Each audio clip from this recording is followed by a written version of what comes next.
What if one forgotten island, a minuscule strip of jungle, barely on the map, decided the fate of the Pacific War? Guadalcanal had no oil, no major cities, no famous monuments. But in 1942, it became the place where two empires bled each other dry.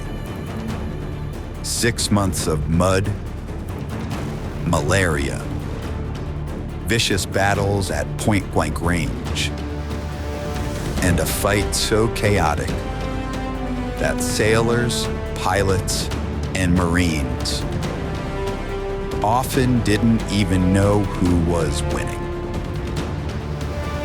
This was the campaign where Japan lost more than territory.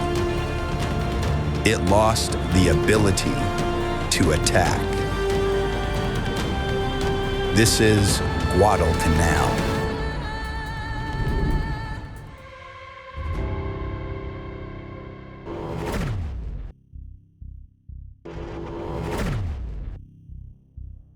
In August 1942, the United States was still reeling from Pearl Harbor. Midway had stopped Japan's advance toward American soil, but it hadn't pushed it back. Then, American reconnaissance pilots spotted something on a remote island in the Solomons.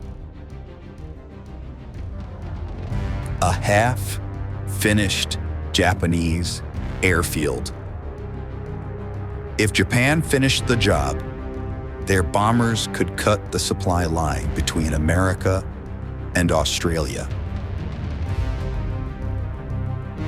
The entire Allied position in the South Pacific would collapse. So the U.S. made a decision not to defend, not to raid,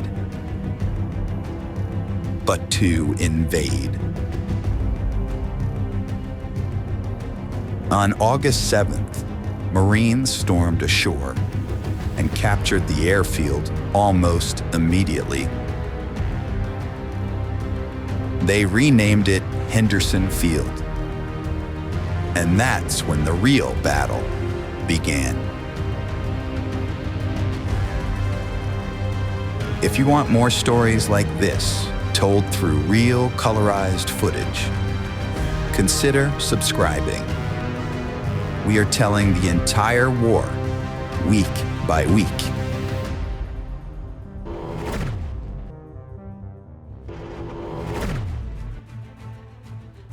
Japan responded faster and with more devastating results than anyone expected.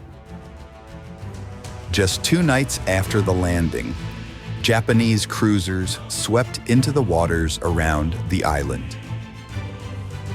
What followed became known as the Battle of Savo Island.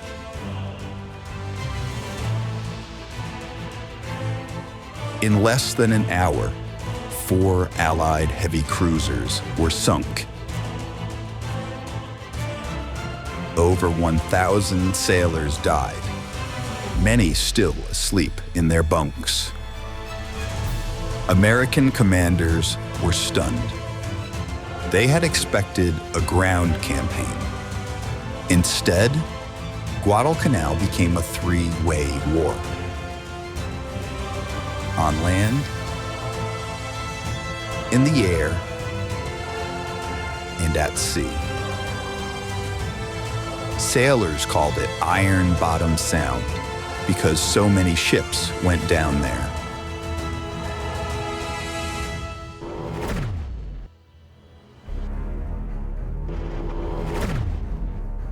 The Marines quickly learned their real enemy wasn't only Japan. It was Guadalcanal itself. Temperatures over 100 degrees. Rain that never stopped. mosquitoes carrying malaria. More Americans would be evacuated for disease than for bullets. Food ran low. Ammunition ran lower. Japanese troops launched mass night attacks. Screaming charges through razor grass and mud. One ridge became legendary, Edson's Ridge. Outnumbered Marines held it by calling artillery almost on top of themselves.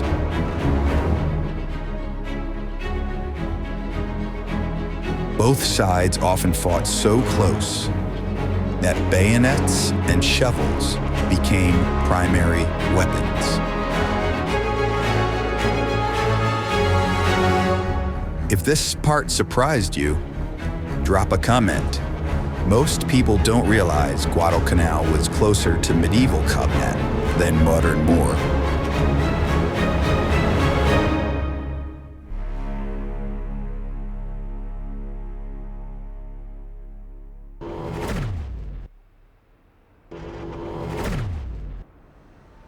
Whoever held the airfield controlled the island.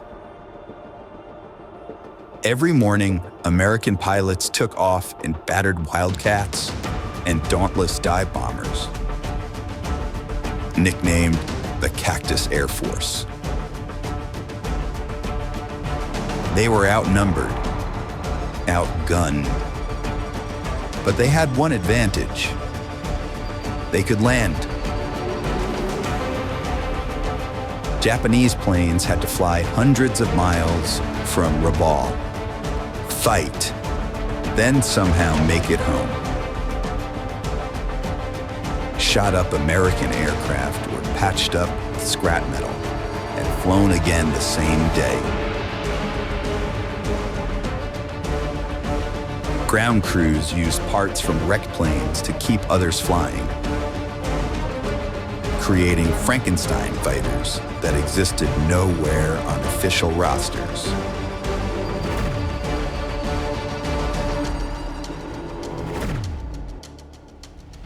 By late 1942, Japan was feeding more troops in Guadalcanal than it could supply. Transport ships were sunk faster than they could unload. Soldiers began to starve. American forces, reinforced and supplied, slowly gained the upper hand. The decisive moment came in November. A series of naval battles so violent, historians still argue who technically won. But strategically, Japan lost. Their navy was shattered. Their best pilots gone. Their soldiers dying of hunger. In February 1943, Japan evacuated the island in secret. The Americans didn't chase. They didn't need to. Guadalcanal had done what Midway started. It ended Japan's ability to choose where the war would be fought.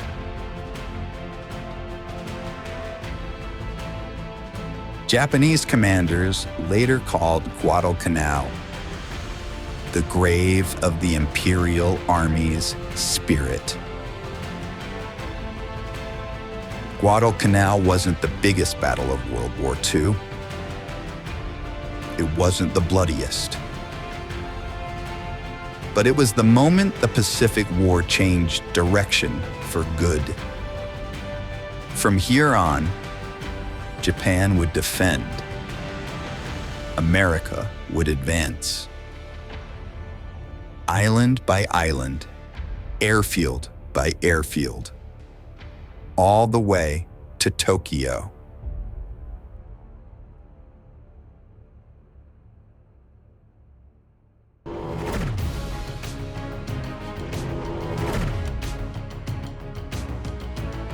Next episode, the Holocaust begins. Ghettos and camps, where ordinary streets became prisons and cruelty became policy.